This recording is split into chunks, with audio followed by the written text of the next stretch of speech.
Good morning and welcome to the new house again, which is worth 2.8 crore. Am I flexing?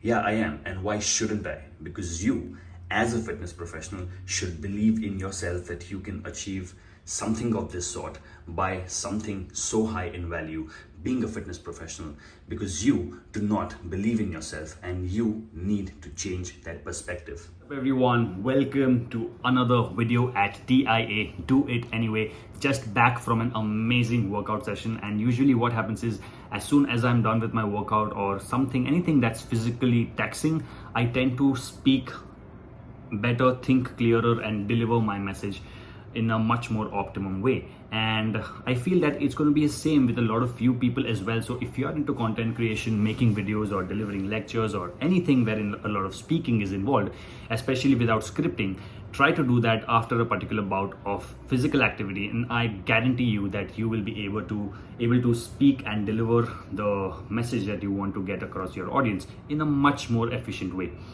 Today we are going to be speaking about two important skills.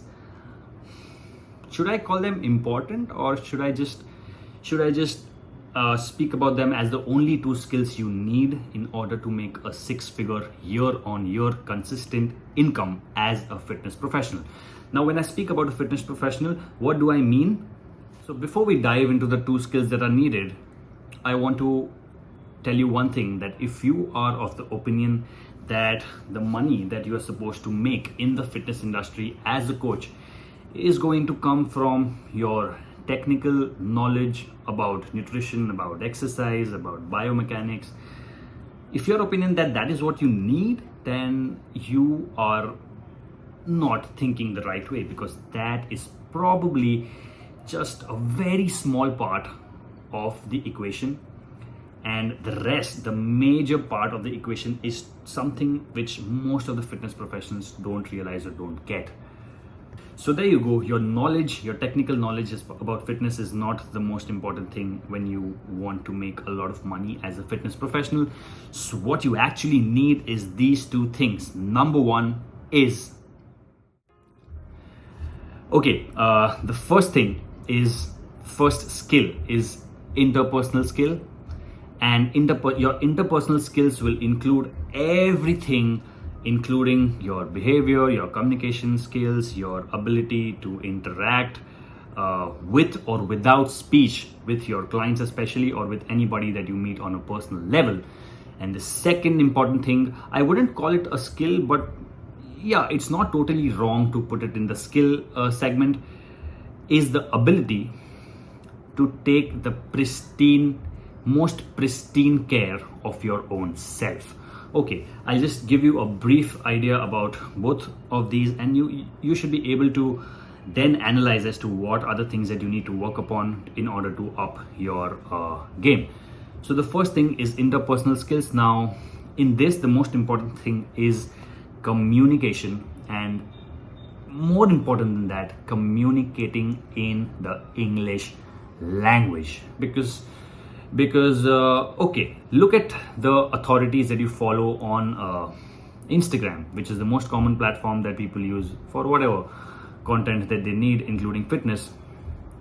You guys are inspired by the people who are living in the West and not the people who stay here. अभी अगर मैं यही video Hindi में बना रहा हूँ तो इसको देखने वाले लोग बहुत अलग होंगे compared to if I make this same video in English. So you see how the entire thing changes.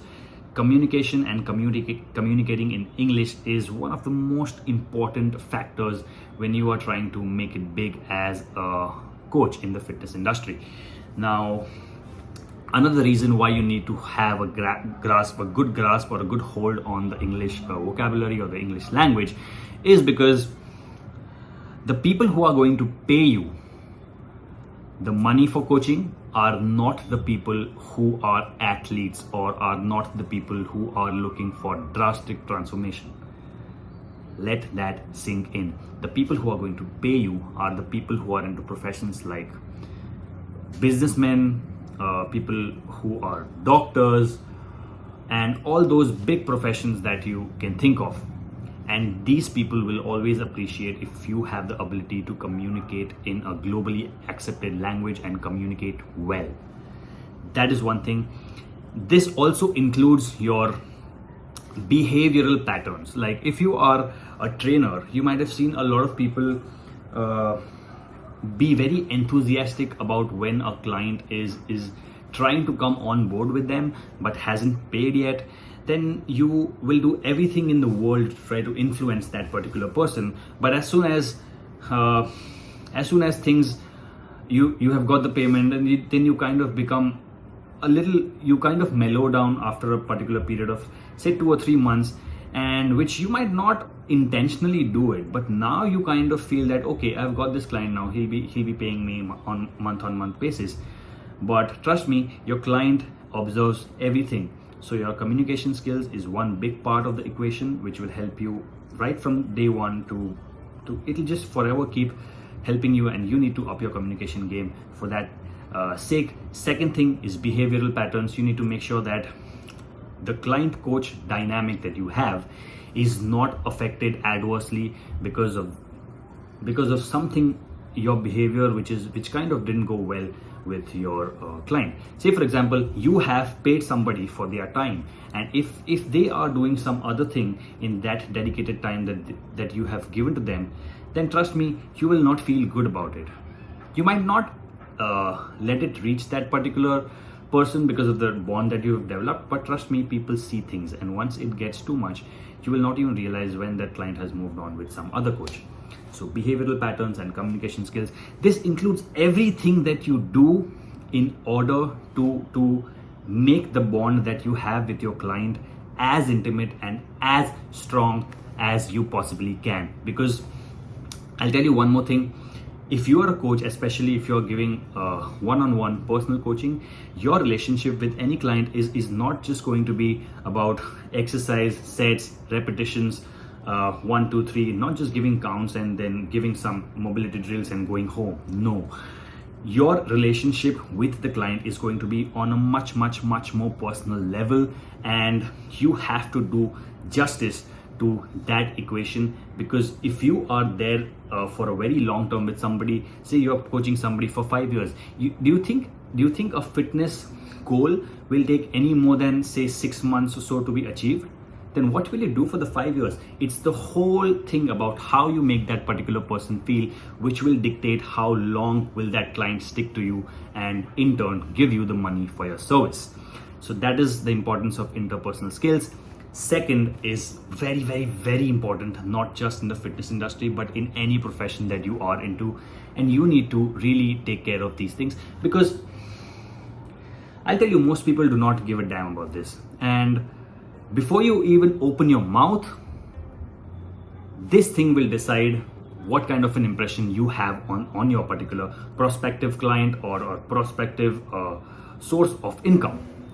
That is taking the pristine care of yourself. Now, what I mean by taking care of yourself is, you may have heard this thing that in order to make money in the fitness industry, you do not need to have the greatest physique of all time. Really?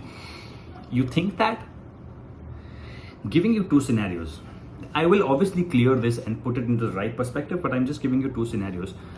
Consider 2 coaches, and consider you are a client reaching out to them for your training requirements. One of them is well built, muscular, a little big in size, very low body fat, you can see their veins popping.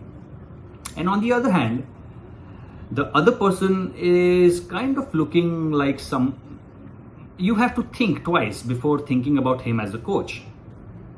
Maybe he has a big tummy, he might have knowledge, but his body doesn't show that. And what is the first thing that you see in any person that you meet is the physical appearance. If I am sitting here like this versus like this is something that's going to grab your attention more, because I have my shoulders upright, my shoulders are broad, my chest is wide. this is something that is going to grab your attention. So if you're of the opinion that you probably do not need a well-built physique, if you're in the fitness industry, then you are totally wrong. Please work on building your muscles, building the strength, and looking presentable. Now, you do not have to look like a full-time bodybuilder, but you also do not have to look like a completely normal person. Like you really don't have to open your mouth to say that you're in the fitness industry. Now, when I go in a meeting with a client, just by looking at me, they can make out that I am in the fitness industry because I look like I work out. I look like I do my job and I do it well. So that is one thing that you need to keep in mind. Work on building your physique. Fitness industry में जो दिखता है वो बिकता है, and you will see this time and time again. And if you are somebody who is just justifying this by speaking to yourself, oh, you do not need a body, you have the knowledge and all, then you are just in the dark and nobody can help you. Okay, and taking care of yourself is not just limited to your body, it's also limited to the flaws that you think that you might have and you can get rid of. Now, you see this, okay? I have spent a lot of money on getting this tattoo made. Isn't it looking interesting? You know what this does is, this tattoo, when I go to gyms, why did I make this? Why do I go to fancy gyms to work out? Based in Kandivali, I travel all the way towards Bandra, sometimes beyond, sometimes on the other side. Wherever there are good gyms, there is good crowd, I make sure that I make it a point, I go there. Why do I do that? Is because this thing grabs attention. If I would have just been sitting here with both my arms looking same, okay, I might have caught your attention because I have a half decent physique, but this thing will grab your attention more. And when you keep seeing this, you will people kind of have the urge to tell me, oh, you've got a nice tattoo there. I don't know your name, I don't know anything about you, you don't know anything about me. You just know that I have a good physique and I have a good tattoo, and that is the impression that has now been etched in your mind. And that is enough for me to start the conversation.